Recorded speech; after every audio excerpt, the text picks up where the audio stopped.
That was when I met the man who later became my husband.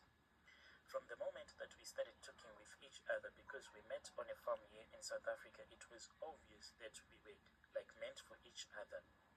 He loved me and I loved him the same.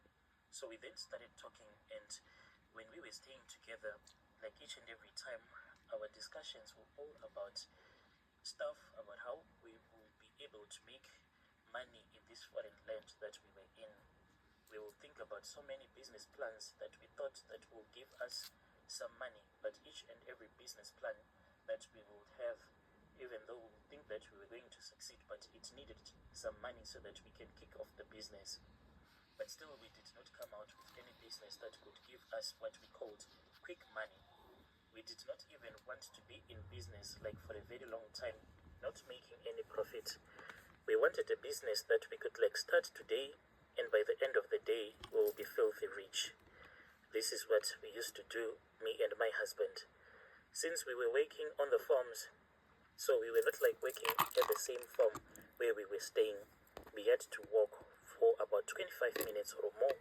So as we will be walking, as the white people will be driving fast with their cars, my husband used to say, I just wish one of them will have an accident, because we used to hear people saying that they always travel with a lot of cash in their cars. So he was like, if we are lucky enough that when we are walking to work, then one of these white people will have an accident, and just let's say that maybe they will be having a lot of cash in their car, then we'll be able to get that cash and start a business, then we can be rich. Sometimes when we will be walking, then if we would see like a black plastic bag thrown by the side of the road, me and my husband, we would go and open that plastic bag. One day we even opened up this plastic bag thinking that there was money, but it was filled with human poo. I don't know what really happened. Maybe the person had done the poo in the car, then just dumped. We don't know. My husband just opened and he was like, yikes, there is no money in here, it's just poo. And we kept on hoping that maybe when we were walking around, we'll find a huge sum of money that the thieves, because we thought that maybe one day the thieves will enter at any of the farmhouse that were nearby, then rob the people, and then they will steal a lot of cash, and when they were running away, then they will drop the cash. Then luck will be on our side, we'll be able to pick up the cash. That is how dangerous me and my husband had became. We just wanted like quick money.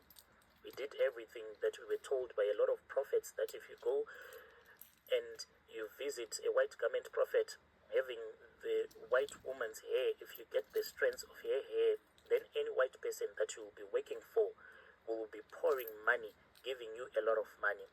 We tried it, but as for me and my husband, we found out that it was not working. My husband, it then happened that our boss started complaining, and he was like, I need you to have a driver's license, because if you do not have a driver's license, then I'm going to hire someone, because I cannot be here at all the times. I just need someone who has a driver's license, so you have to go back to Zim to get a driver's license. So my husband then rushed back home and got his driver's license. So Brother Nashi, after my husband had gone to get his driver's license, whilst he was there, my husband then said that he had gone and paid this other traditional healer a visit, and he had been given this other small container bottle that was full of lucky charms that was going to assist him, so that when he will be driving around, he will be able to pass through different roadblocks without being asked a lot of questions and being favored by our boss, so that our boss can give us a lot of money. We did not know that with each and every ritual that we were performing, behind each and every ritual there was a price that you have to pay, even if the healer does not tell you immediately that there is a price to be paid. We were being given money, Brother Nashi, by this white man that we were working for. It was a lot of money. It was like a big increase on our salary, and we thought that it was far much better that me and my husband, we try to even start our own small business. Then there was this other time before we had stopped working for our boss. My husband had been sent to Gauteng to collect some stuff by our former boss to use on the farm. Then I started to hear that there was a hissing sound that was coming from underneath the bed. So being on the farms, immediately I said, this sound, it is a snake, because I had heard it before, but never in our room. We used to see a lot of these snakes outside, but never indoors. So Brother Nasha, I immediately called my husband and I said, I know that there is a snake underneath the bed. What am I supposed to do? What am I supposed to do? I am scared. Then my husband said, okay, do not panic. Let me call the boss, but do not do anything. I waited for him and I waited. He called me about 10 minutes later. When he called me, he then said that he had spoken with the traditional healer. He said that the traditional healer had said that I was not supposed to panic, for that which was underneath our bed was not going to harm me. It was there to protect me. It was like our child now. I fell fast asleep. And when I fell fast asleep, I then had a dream, and I saw myself in that dream. I was playing with a snake. It was a puff adder, a very fat one that I was playing with. Like, I am someone that is afraid of snakes. I do not like snakes. No matter what, I hate snakes. But I was there, playing with the snake in my dreams, and the snake then said, how much money do you want? This is what the snake said. How much do you want, mommy? And I will give it to you. I said to the snake, can you give me about 7,000 rands? Will it be fine? And the snake said, only that is nothing. The next morning when I woke up, I found out that the snake, indeed, it had vomited money. There was money that was just lying everywhere. I then told my husband. He then said, do not even sweep the room, do not even touch the money until I am there.